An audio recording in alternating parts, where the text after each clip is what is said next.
on the agenda, we have approval of the May 2024 meeting votes. If I could ask for a motion of approval from the board. I so move. Thanks, Nancy. This is Monique. I second that. Thank you, Monique. All those in favor signify by aye or hand raise. Aye. Aye. Anybody opposed? Great. Thank you all. I'm going to give the floor to Mo Miskell for the director's comments and the budget update.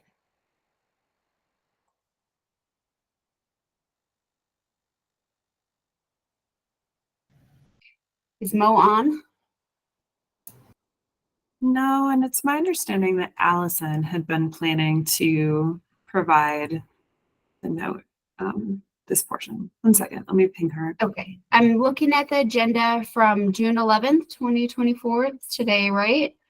Yeah, Mo got pulled into another meeting last minute. Okay, So Allison great. was going to be presenting. 1 Do second. we have Allison on? We can always, how about Brianne? Is Brianne on? Yes, I am. Okay, Brianne, would you mind jumping in and starting the annual review of the homeless contribution income tax credit program, and then we can pivot back to Allison or Mo? Sure, no problem. Thanks. And I don't expect us to take the full time allotted on the agenda, so hopefully that will give some time back to you as well. But excited to be here. My name is Brianne Vales, and I am the manager of the Colorado Homeless Contribution Income Tax Credit, or HCTC, as I will be referring to it throughout the presentation.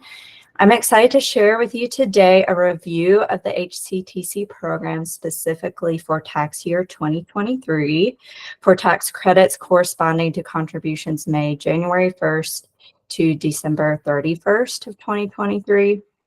And this is a review that's required by statute to be presented to the State Housing Board. So this is an informational presentation to the board with opportunity for questions and responses at the end of the presentation. And we have provided a memo in your packet that includes a link to HCTC's annual review that was published on the division's website on February 15th, 2024, according to our statutory requirements. And so the slides and memo information that's included in that review with some updated metrics to reflect additional tax credits that have been issued since the report's publishing date. Next slide, please. The purpose of HCTC at its core is to catalyze private investment and civic engagement in efforts to address homelessness in Colorado. As you can see, a couple of quotes on the screen here from a couple of our participating organizations just testifying to the deep investment that they've seen from communities investing in their homelessness services. And according to feedback, just in general, that we at the division have received from participating organizations, donors are more deeply invested financially in the homeless services that these organizations provide. And so really HCTC fits into the mission of the Office of Homeless Initiatives within DOH to support homelessness services within nonprofit organizations across the state. In order to ensure that everyone in Colorado has a safe, stable, and affordable place to live and thrive, Colorado communities need interventions that not only prevent inflow, but also facilitate outflow for those actively experiencing homelessness. And advancing this mission requires partnering with local communities to create a continuum of proven solutions that meet the diversity needs of needs in Colorado, as we'll talk about a little more the specific services that are encompassed within HCTC. And so HCTC helps to fill in missing funding pieces of this continuum, ultimately helping to reduce the utilization of emergency services, addressing public safety concerns, and ensuring that homelessness is never inevitable, inescapable, or a way of life, as our other programs within the Office of Homeless Initiatives are focused on as well. So next slide, please. Created through House Bill 22-1083 and administered by the Colorado Department of Local Affairs Division of Housing, HCTC provides a tax credit to Colorado taxpayers who make qualifying contributions to approved projects in Colorado-based nonprofit organizations that assist individuals and families experiencing or at risk of experiencing homelessness. So HCTC was implemented for its first tax year in 2023, and HCTC replaced a previous tax credit available for homeless-related activities through the Enterprise Zone. And that was administered by the Colorado Office of Economic Development and International Trade. And so HCTC is available statewide now and allows residents and businesses to make a reduction in the amount of income taxes they owe to the state of Colorado. Next slide, please. So individual taxpayers earn credits when they make an eligible contribution to an HCTC project. And so a taxpayer may accrue up to $100,000 in credits per year. And the amount of a tax credit equals 25% of a donation that is made to an approved project located in an urban community, and 30% of their donation if it was made to an approved project in a rural community. HCTC requires a minimum donation of $100 or more for monetary contributions, and in-kind contributions must be valued at over $5,000. Participating organizations can establish a higher minimum monetary contribution if they choose, while considering that part of the intent of this program is to elevate civic engagement of all levels.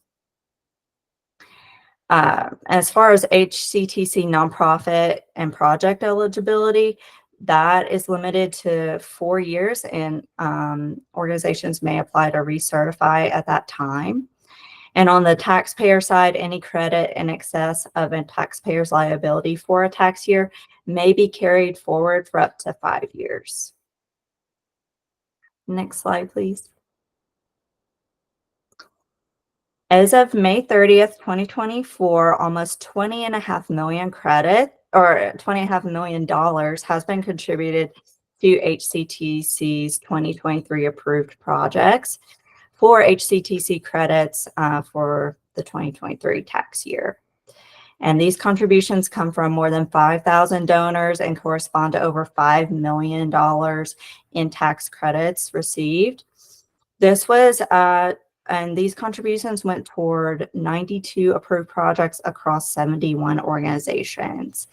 It's estimated that taxpayers will contribute $21 to $26 million for the 2024 tax year. An increase is expected due to more organizations participating this year, as well as some legislative changes that are anticipated to remove barriers to some participants, which I will go into more detail on in a later slide. But so far this year, over $3 million has been contributed for 2024 projects. Next slide, please. HCTC projects fall into one of two categories as established by statute. So we have operational services or capital campaigns. Each approved project must have at least one qualifying activity, which I will review in the next slide. On the state map, red markers indicate 74 operational service projects, and purple markers indicate 18 capital campaign projects. Next slide. So this slide indicates kind of the layout of our operational service activities and what organizations are doing what work in the community. An operational service is defined as a service with the primary focus on assisting individuals or families experiencing homelessness, or in the case of prevention, those facing imminent risk of homelessness. And these categories are established by statute. So we have case management, homelessness prevention, outreach efforts, emergency, temporary, or transitional shelter, job placement and workforce ready services, domestic violence sheltering services, permanent supportive housing, or other qualifying services or activities identified as emerging, promising, and providing best practice.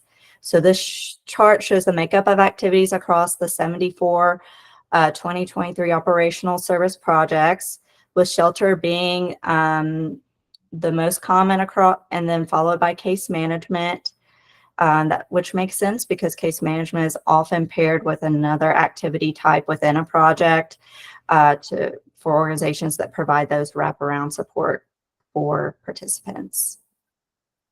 Next slide, please.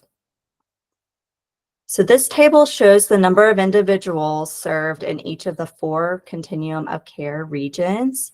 This data was reported through organizations that used the Colorado Homeless Management Information System last year for reporting on their qualifying activities.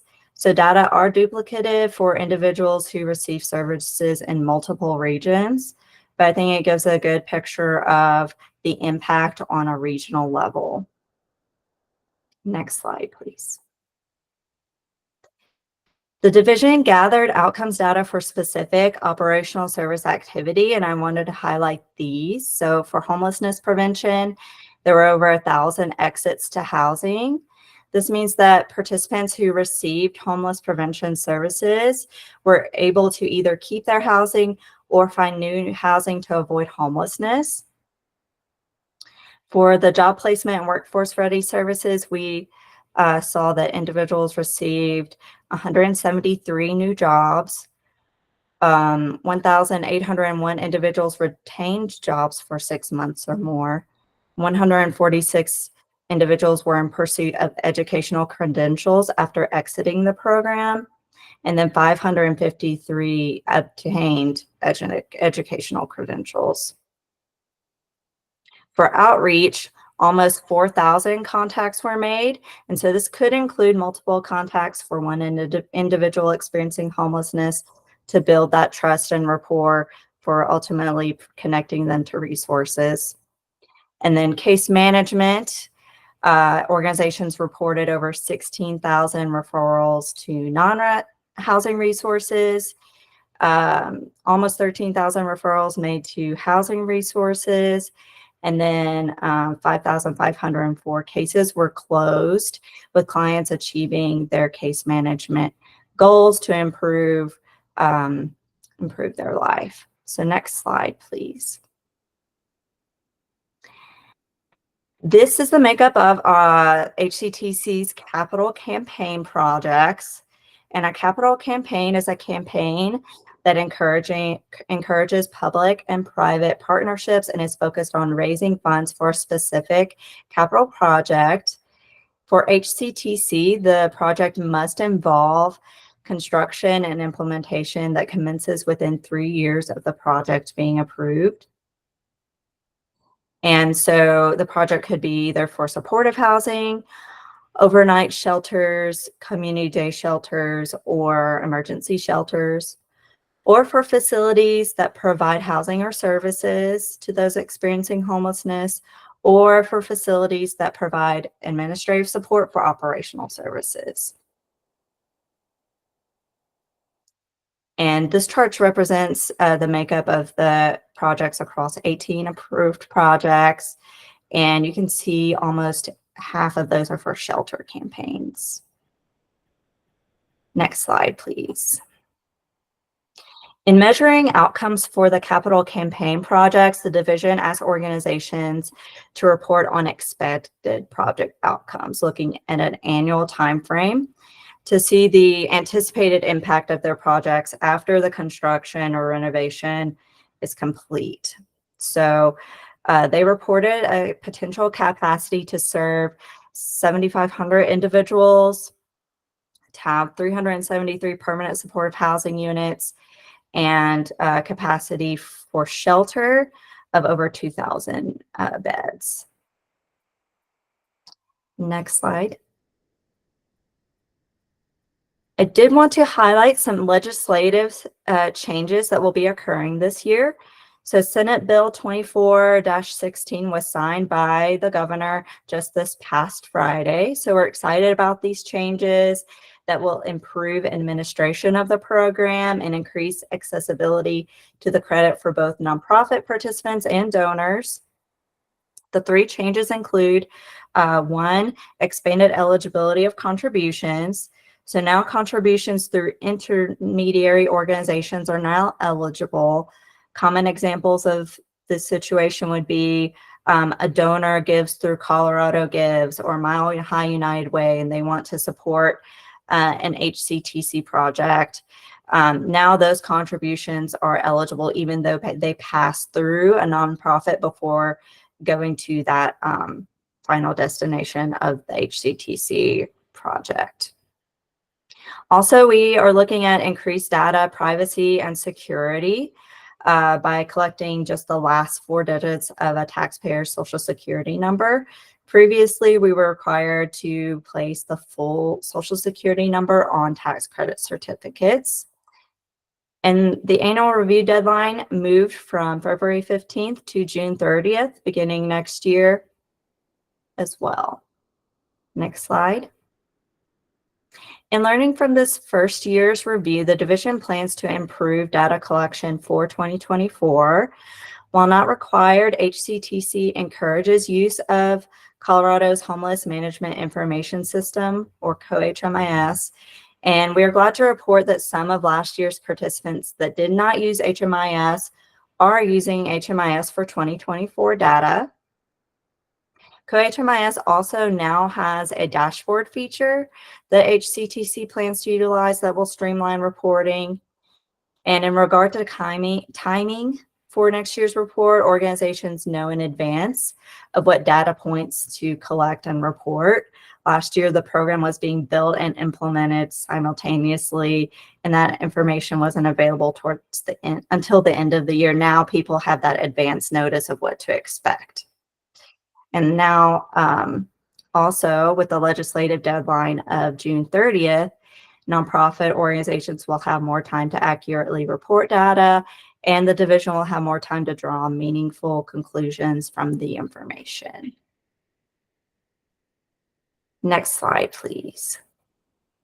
Finally, my favorite slide, saving the best for last. We heard from organizations regarding the benefits of HCTC for their activities, and there were several quotes included in the impact section of the memo that we provided, but these are just some highlights here on the slide. Overall, what we saw, organizations have seen larger donations come in.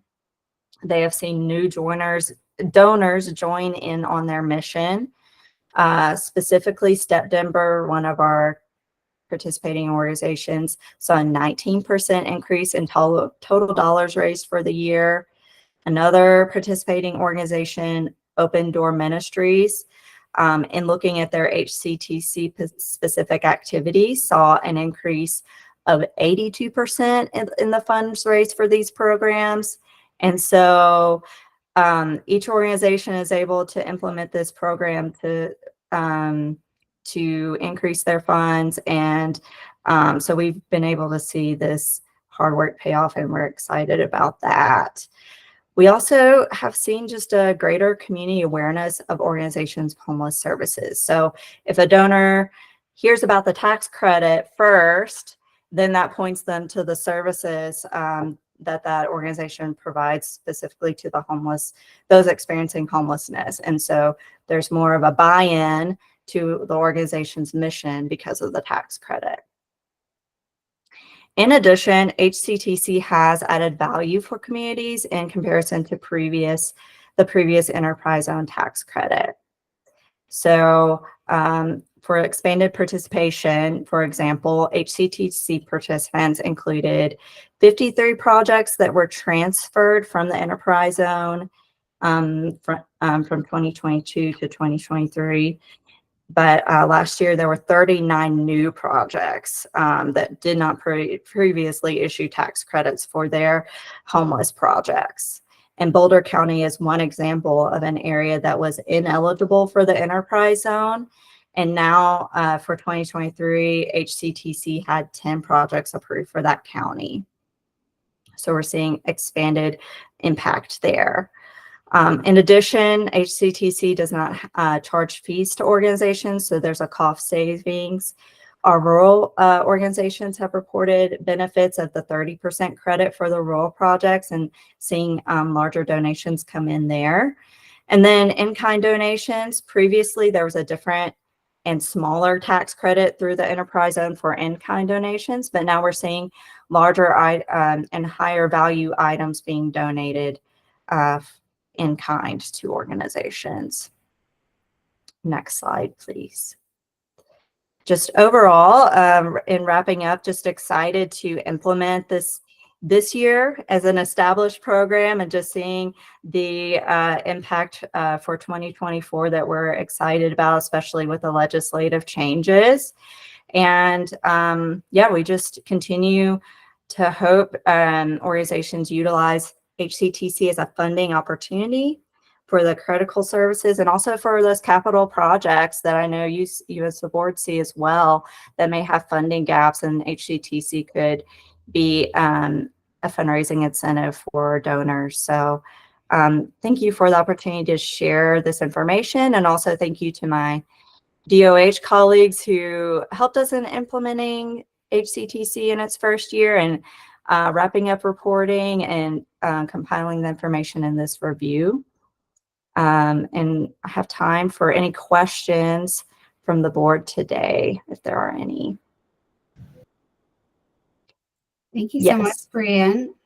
Is there an opportunity for this that presentation to be shared following the meeting with the board members? Absolutely, yeah. Thank you. LaDawn? Hi, Brianne. Thank you so much. Great results. Really love seeing it. Have we looked at how many nonprofits that were previously eligible for the enterprise zone that are no longer eligible for this tax credit? Have we looked at how many of those were impacted? We did have a couple of organizations that opted out because of the Social Security number requirement.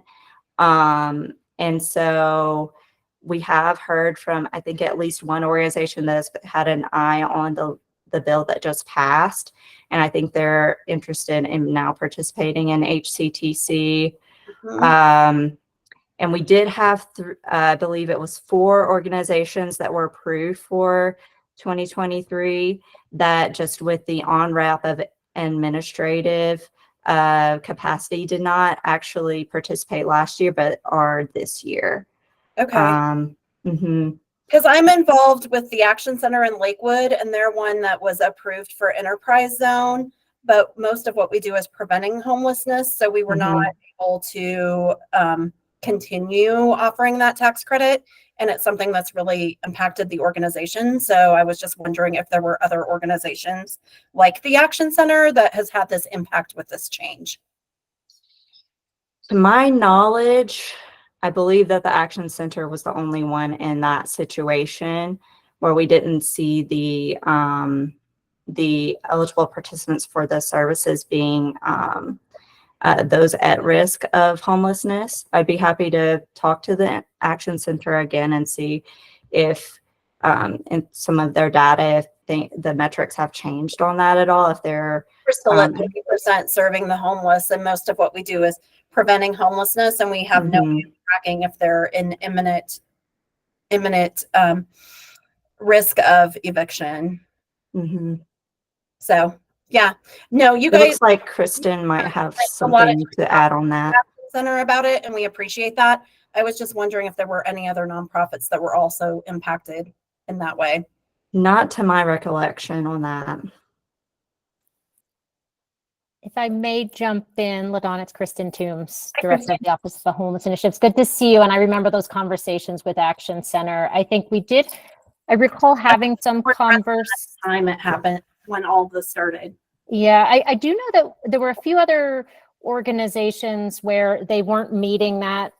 So the statute says that it has to be serving the majority of people. The majority of people being served are experiencing homelessness or imminent risk. So I think that's where it was tricky. For some other organizations, majority. yeah, they stuck with they were able to go with the enterprise zone. Did we? So that could be another option, is we could help talk with OEDIT. I'd be happy to talk with you offline and dig into that to see if an organization can be eligible for one or the other. So it could be that the enterprise zone is what makes sense. So I'd be happy to, sorry? They might not be aware of that.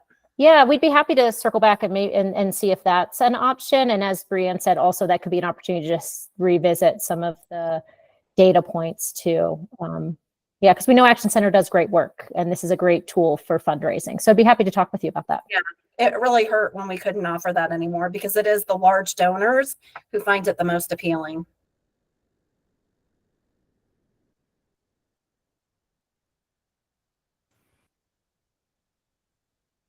Yeah, thank you for that question. Any other questions?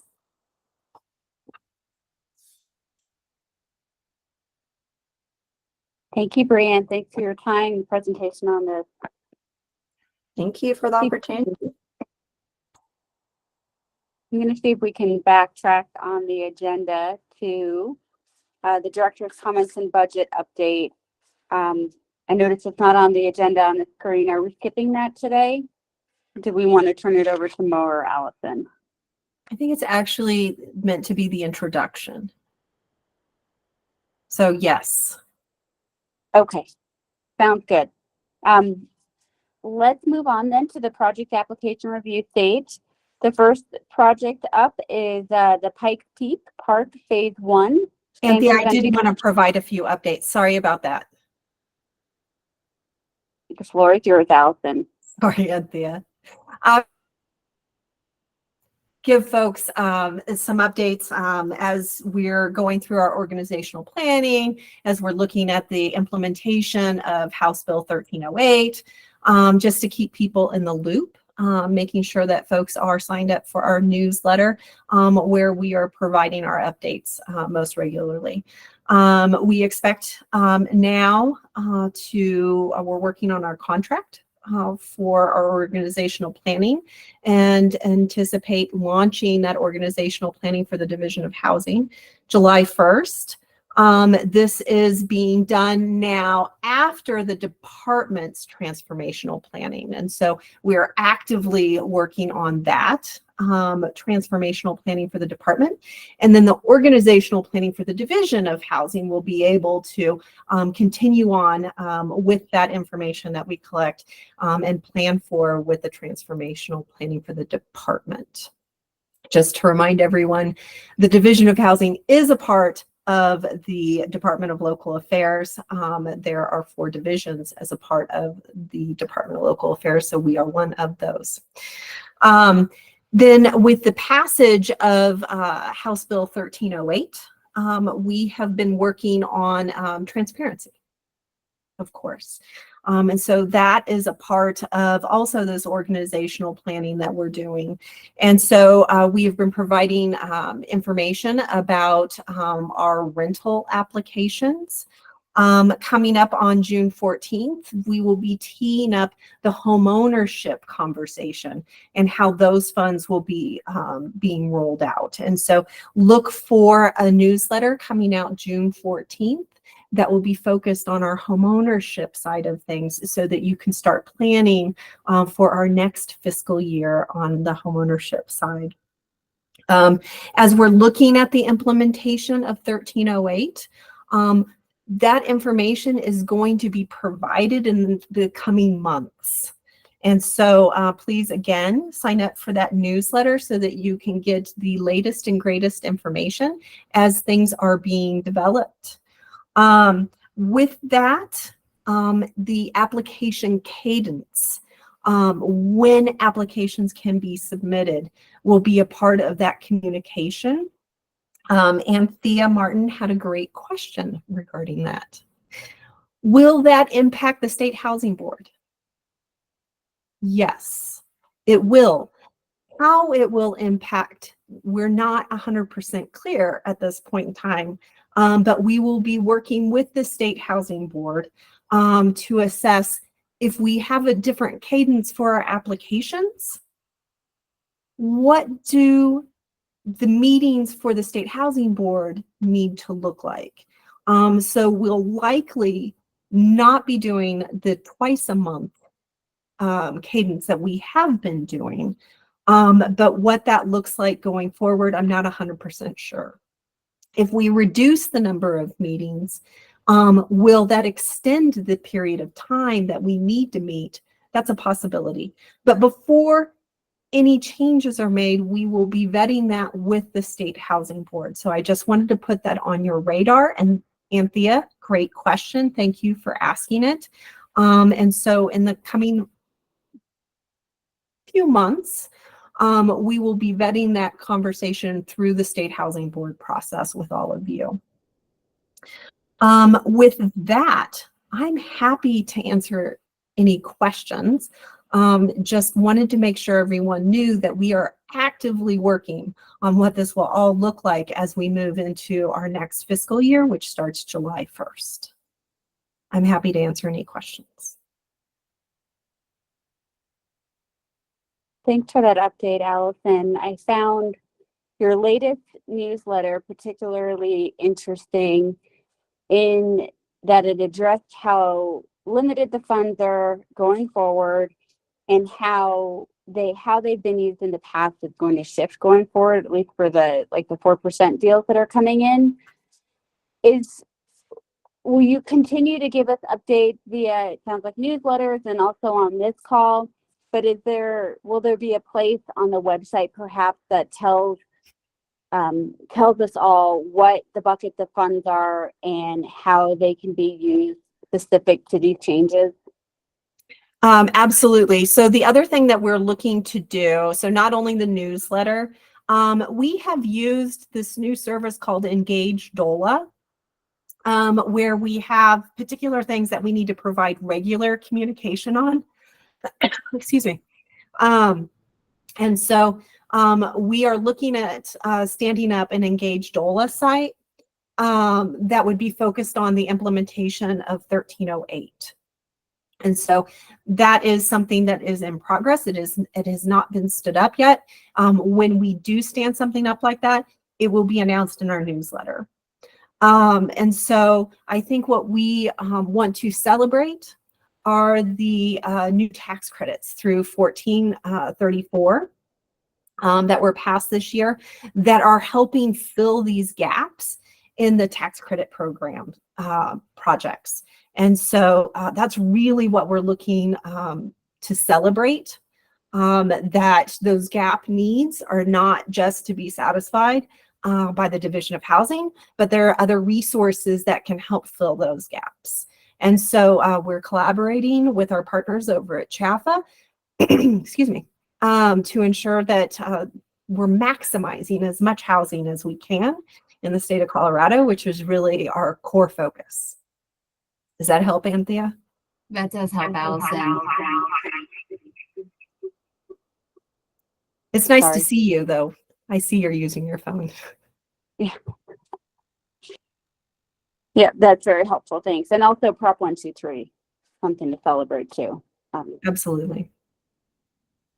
Any questions from the board? Okay. Well, thank you all. Thanks, Allison. Moving on to the project application review stage. First up, the Pikes Peak Park Phase 1, and presenting the borrower today is Fallon Miller. Thank you, Anthea. So this project is located in Pueblo on the west side, and they have came to us, NeighborWorks of Southern Colorado, for funds through our THLF program through Senate Bill 22-159 for a loan to help cover some of the much needed infrastructure costs related to the overall project. So they have broken this project into phases. The first phase will have approximately 114 homes, 57 of which will be affordable. And today with us to talk on behalf of the project is Sarah Habib and Tamara Pleshik. So I will turn it over to them. Hi, everyone. So just to discuss about the Pikes Peak Park project, this has been a long time planning. We wanted to make sure that we developed not only just a subdivision, but a whole community for that. And so right now with this, like Fallon had mentioned, we have broken this up into 3 different phases. The first development phase is going to be approximately 114 units. Overall, it's going to be about 616 units. 74% of the for sale homes will be affordable to those under 80 to 120% AMI. They will also have a multifamily component to that. But for the for sale homes, the infrastructure that's needed, this funding here will help us accomplish that upfront phase, which a lot of the extra costs, right? So when you're developing for a whole 616 unit development, the infrastructure costs up front are not just for the first phase for the first 114. So it's the infrastructure costs there are all part of that. I guess questions that the board has, I'm happy to go into. I don't want to, go into the whole thing so I could speak for days. Appreciate that. Any questions from the board?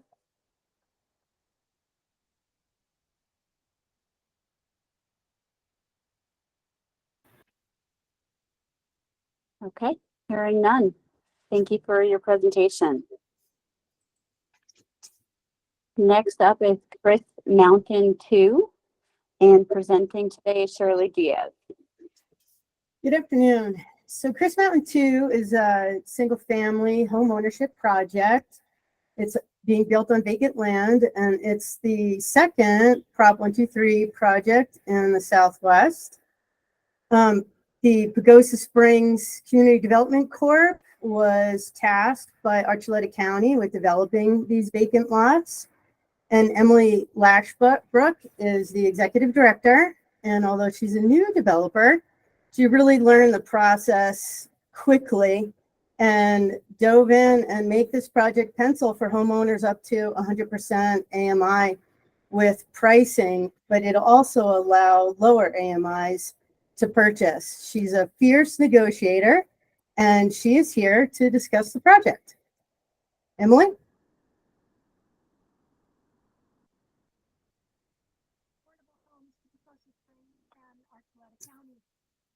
Yep. Your microphone, Emily, we can't hear you. Darn it. I'm sorry. Is that better?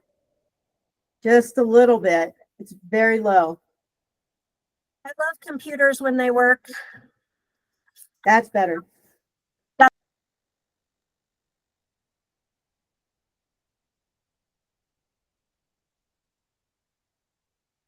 Little Mountain technical difficulties.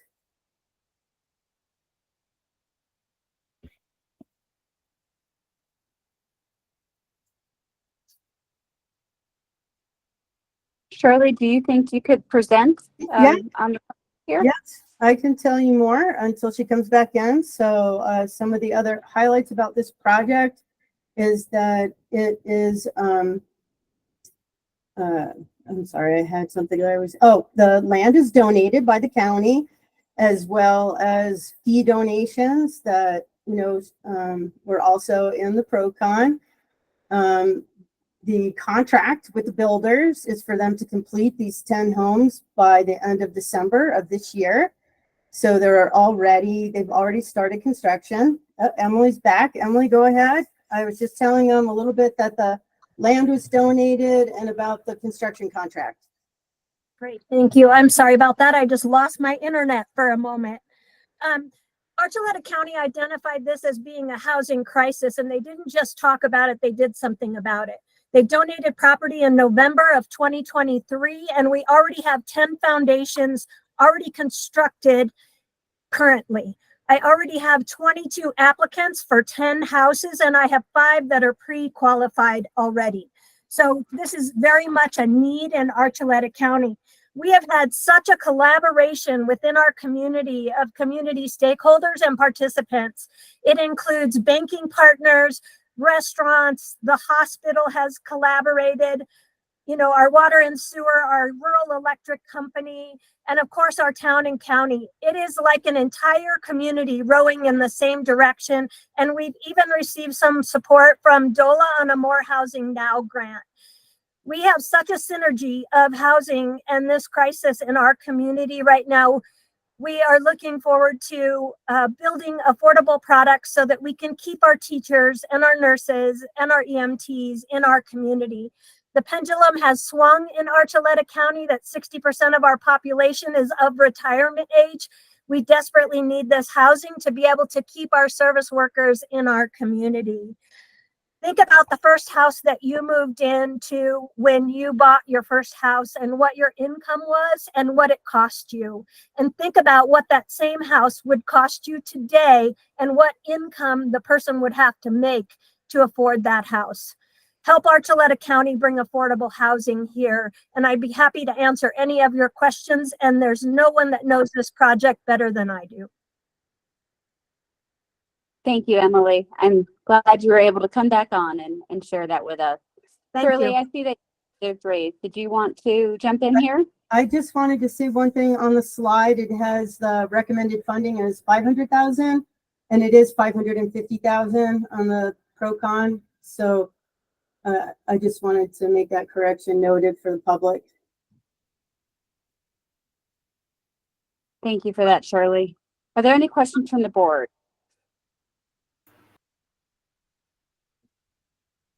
I have a question on the previous DOH funding.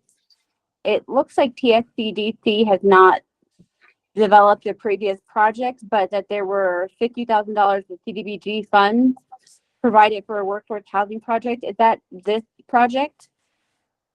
That designation only came in last week, and we have not received that funding yet.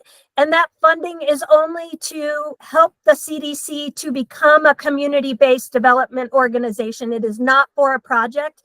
It's to help us to modify our bylaws, modify our board, and to come into compliance to become the community-based development organization.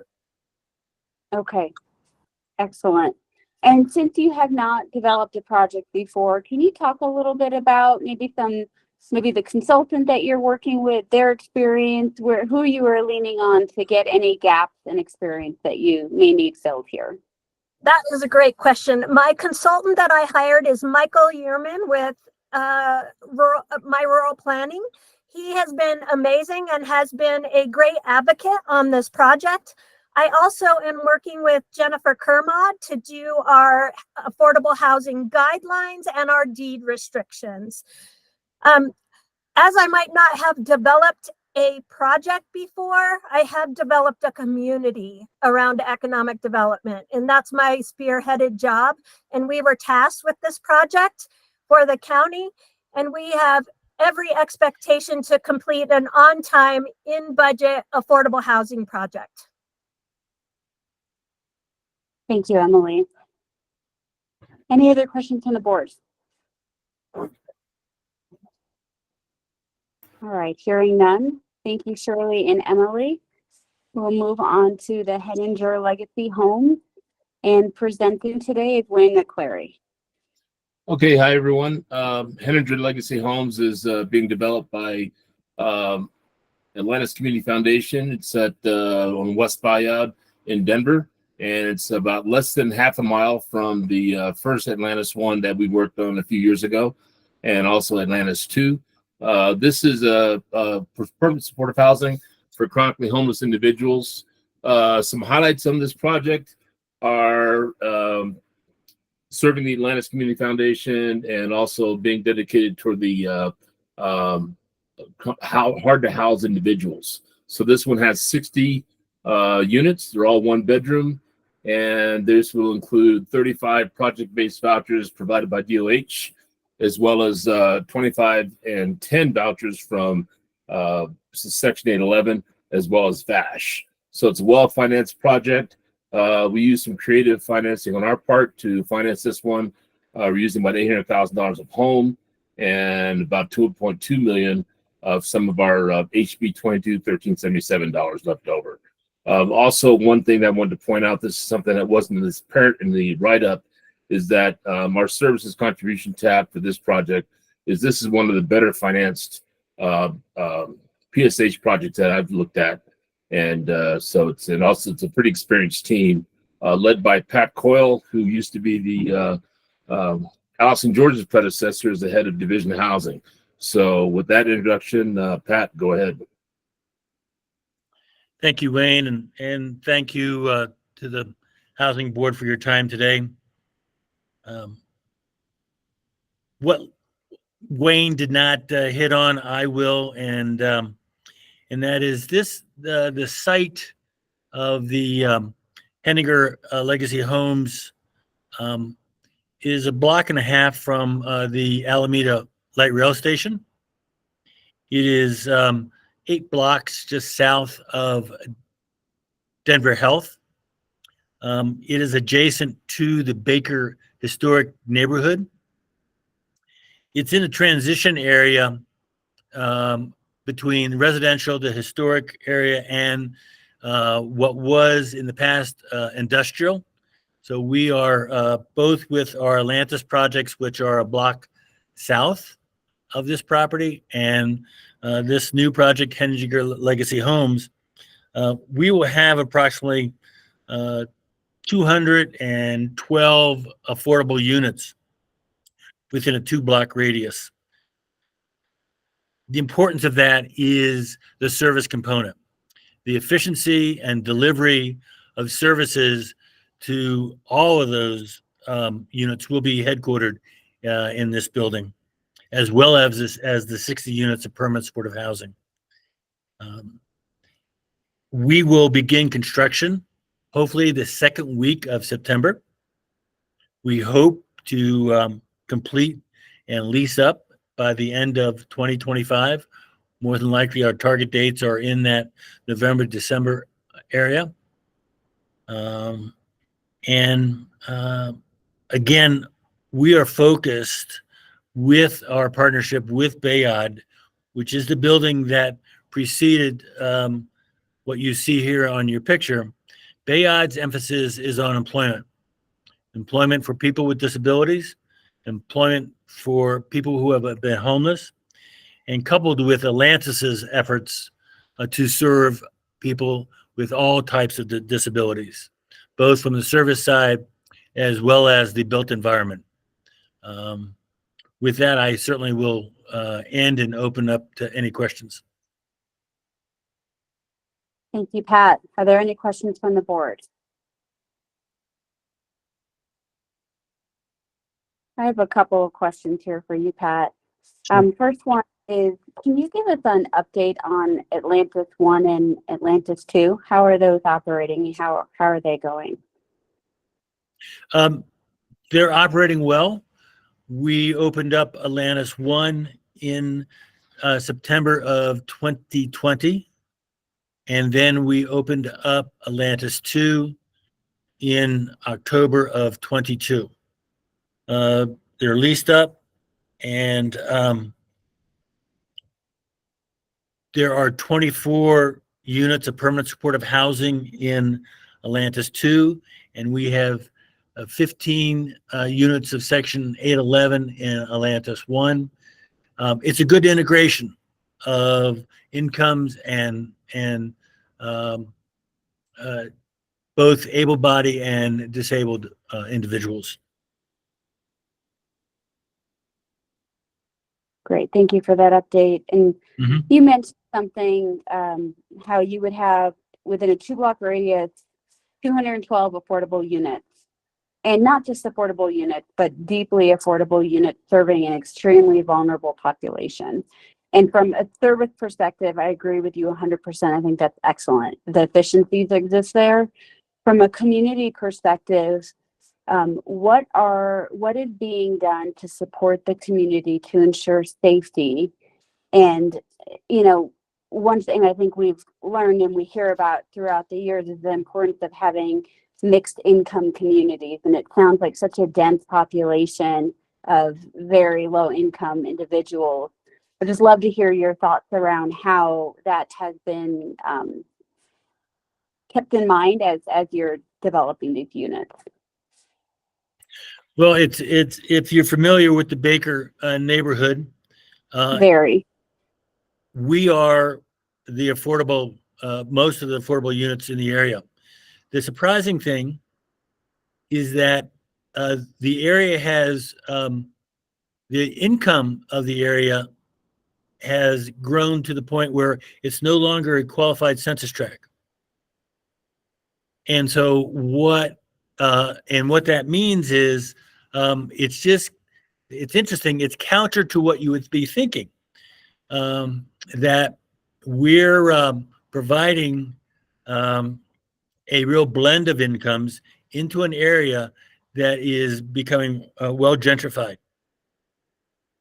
Plus, we are also on the edge of the residential area, leading into the industrial. We are able, from a security standpoint, we have full-time security staff, because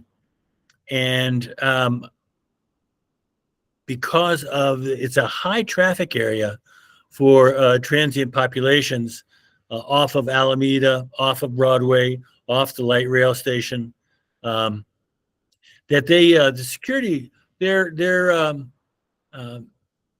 pretty active with both the residents and folks wanting to walk the property and find a home in the adjacent areas.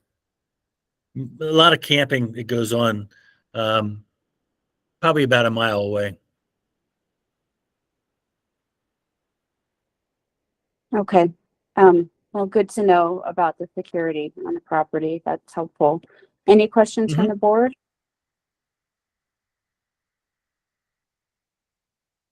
Okay, hearing none. Thank you. Thank you. Next up, Gateway Village Apartments, and presenting is, looks like we have Matt Long and Teresa McCoy. Either or. Yep, Matt Long. Hi, everyone. Matt Long, covering Northeast Colorado. Today presenting Gateway Village, which is an existing complex of 96 units in Fort Morgan, Colorado. The intent is to essentially gut each unit down to the studs and completely renovate all 96 units so that it's a great place to live for the next 40 plus years. Built in the 1970s, there's also the intent to build 24 brand new apartments for a total of 120 units, ranging from 50 to 80% AMI. We are recommending $5 million in CDBG funding. And Fort Morgan is the applicant, though Rocky Mountain Communities is the developer. And Mark Marshall and Chris Furlong are with us today from Rocky Mountain Communities. So with that, I will hand it off to them. Okay, and before we go into our start, Matt, also we have Brent Nation here representing the city of Fort Morgan. So we'll pass it over to Brent first. Yeah, good afternoon. I'm Brent Nation. I'm the city manager here in Fort Morgan, and very excited to see this application moving forward. Fort Morgan's a small rural community on the northeast plains of Colorado, and I'll be honest, we don't have a lot of affordable housing options out here. We are like all the other communities where housing is a big issue for us. And when our partners at Rocky Mountain Communities wanted to move forward with this, the city of Fort Morgan was in full support of the possibility of not only renovating a very aged, complex, but also having the ability to add additional units to this. And so with that, that's all I kind of wanted to add, and I will turn it over to my friends to continue the presentation. Thank you. Thanks, Brent. And once again, I'm Mark Marshall. I'm the president and CEO here at Rocky Mountain Community. We are a 32-year-old affordable housing owner, manager, developer operating across the state. We have property out west, Grand Junction, south, Colorado Springs. Majority of our holdings of our 1,250 plus or some odd units are here in Metro Denver, but we also in our northern area have property in Greeley and for this presentation, Fort Morgan. The average age of our portfolio is about 40 years old. And I have been here for about 3 years here at RMC, and one of the things that we've noticed is we've got to make a big reinvestment in our properties. We look at across the board here, we are starting to experience things around deferred maintenance, adding existing or additional expenses to properties that are already kind of tougher to manage.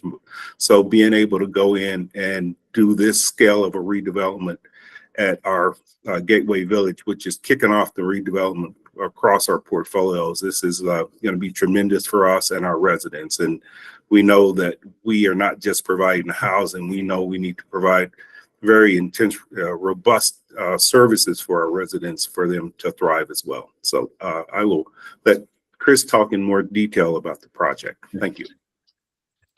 Thanks, Mark. So, sorry, let me turn on my mic here. Okay, I think that's a little better.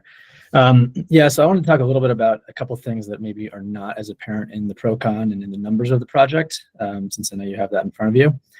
So Gateway Village serves a 90% immigrant population, and that pulls from largely East Africa and Somalia in particular. And it's not a common thing to find a community like that, especially in location in which it is. And it's something that we really value as an organization and want to continue to help folks thrive in this location. And as Brent touched on earlier, there really is a lack of affordable housing in this area. There were I think there were 5 other LIHTC properties in surrounding Brush and Fort Morgan. And there's only one that actually serves this specific population in the city of Fort Morgan. So we really do want to invest in this community and continue to see it thrive as we move forward. That's about all I had today, so I'll turn it over to the board for any questions. Well, thank you, Brent, Mark, and Chris. I have a immediate question here, which is we don't see this too often. 712 looks like it's asking questions, but didn't hear anything. Can you not hear me? 37, maybe muted. Can you hear me? I can hear you. I can hear you fine, Anthea. It's split on. Okay. Sorry, Mark, that you can't hear me, but I see the RMC seller carryback note, $7.6 million, and then a deferred developer fee of 1.6. We don't see this too often, where there's a large chunk coming from you all, and just wanted to highlight that for the board. It's almost $10 million of the total $46 million here. How are you all getting repaid?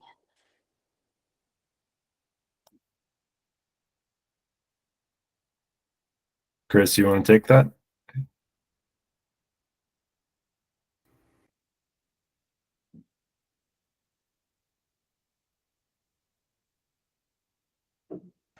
Oh, it seems that the 37 number is muted. Mark, are you able to hear anything, Chris or Mark? Oh, sorry. I think we both had muted there. Would you repeat the question, please? Sure. Can you hear me now? Yes. Sorry about that. Apologize for everyone else who has to hear this again, but the question I had for you is, we don't often see such a large seller carryback note and developer fee combined. It looks like you have almost $9 million in this deal, and I'm just curious how you all are going to get repaid and over what period of time. It's a lot of money. And you said the seller carryback note? Seller carryback note 7.6, deferred developer fee 1.6.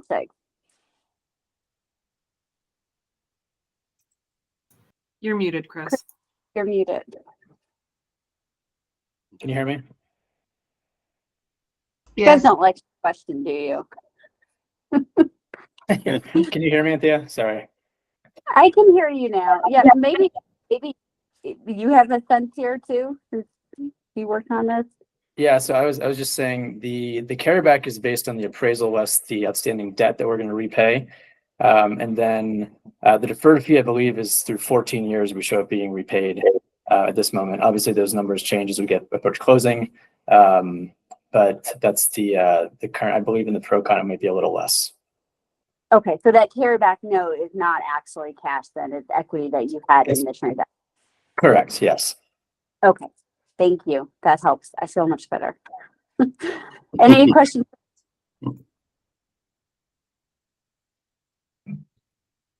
Okay. Well, thank you all. We'll move on to the next project, which is Rendezvous, and presenting Rendezvous is Shirley Diaz. So today we have two applications in this one Procon and spreadsheet that you've seen. There is a CDBG grant for the acquisition of the current rental apartments and adjacent vacant land. And then the rental apartments are a low-income rental project conversion, and it's going to move to senior housing from low income. Then the second is a THLF loan that's for the new construction of new units.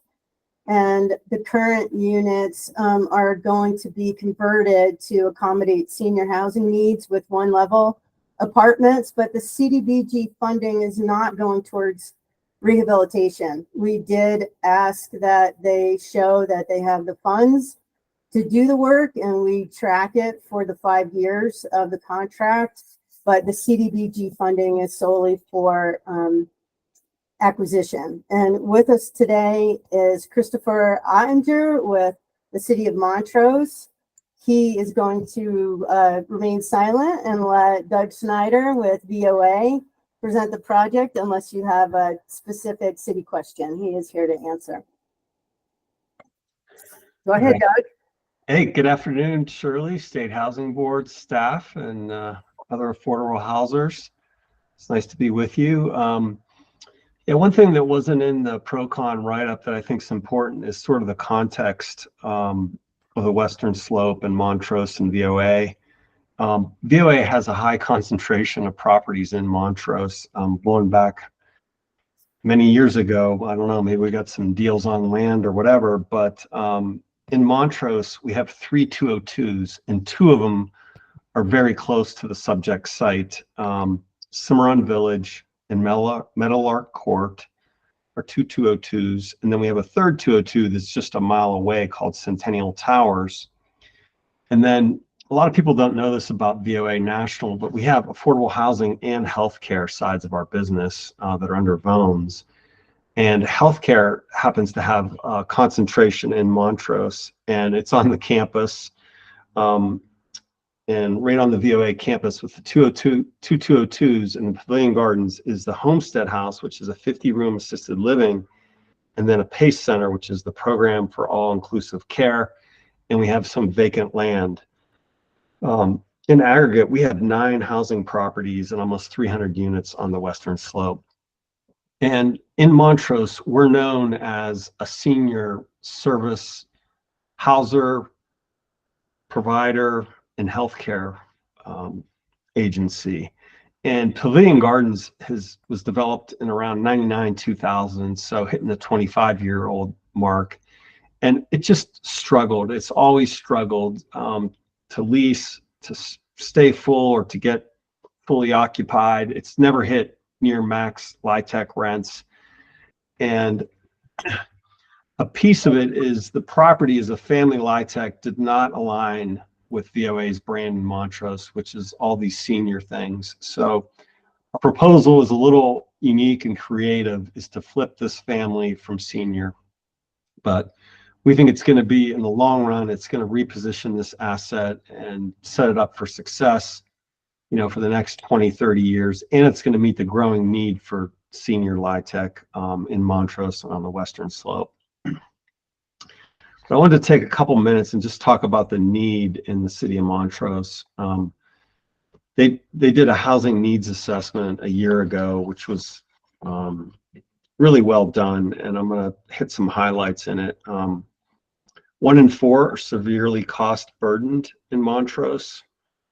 And the greatest burden, of course, is at the very low income levels. And Rendezvous is going to provide 14 new units at the 30 and 40% AMI levels.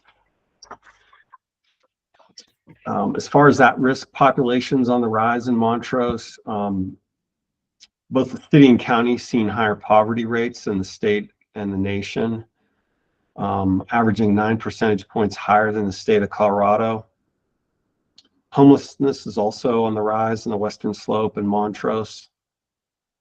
The housing needs forecast projected almost 4,000 additional housing units over the next 15 years. About 700 are multifamily and about 500 are affordable subsidized units. And research from the Joint Center for Housing Studies of Harvard shows that most adults prefer to age in place in their communities. Therefore, it's critical to have age-appropriate housing and services to meet the needs of these folks.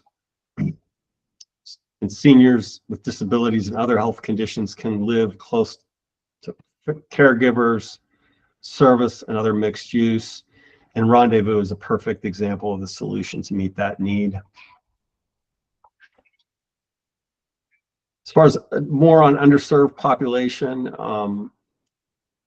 the county and city of Montrose have a larger number of people with disabilities in the state. The county has around 6,000 disabled individuals, while the city has 2,600. And the population that we currently serve that's going to stay, there's a number of folks that have disabilities. And our improved and new buildings will have all, the necessary features for those folks. And finally, just a final note, the city of Montrose and their consultant did a community engagement survey. They had about 1,200 responses, which is pretty good for a rural community. And, as far as the types of housing that the residents would like to see more in the Montrose community, and most respondents were homeowners. So this was interesting, but the number one thing they said they wanted was affordable housing. And specifically, when asked what tools should be used to provide more affordable housing in Montrose, subsidized housing was number 2. So that was a timely housing needs assessment that really, brought clarity and context to what we're doing specifically with Rendezvous and so forth. Just a couple other things. The community and residents have been very supportive, and they're very excited for this project. The buildings are about 25 years old. They're very tired. They're energy efficient. They're not very energy efficient and so forth. And the conversion, it's really going to work really well and bring to life, these buildings. And we're essentially going to have senior townhome units, which is a unique offering. And I think it'll work really well, in the rural communities. Thanks. Thanks, Doug. Any questions from the board on Rendezvous?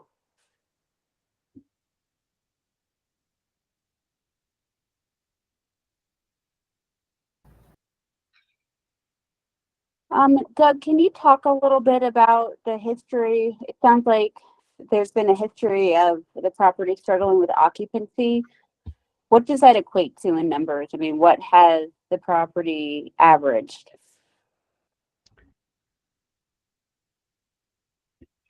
I think it's been, I don't know, broadly maybe 10% vacancy if I just had to estimate it. I don't have those figures in front of me, but I think, one thing is the 3 bedrooms and the incomes it just didn't match real well in the market. And so they basically had to lower the rents well below LIHTC rents to try to attract tenants.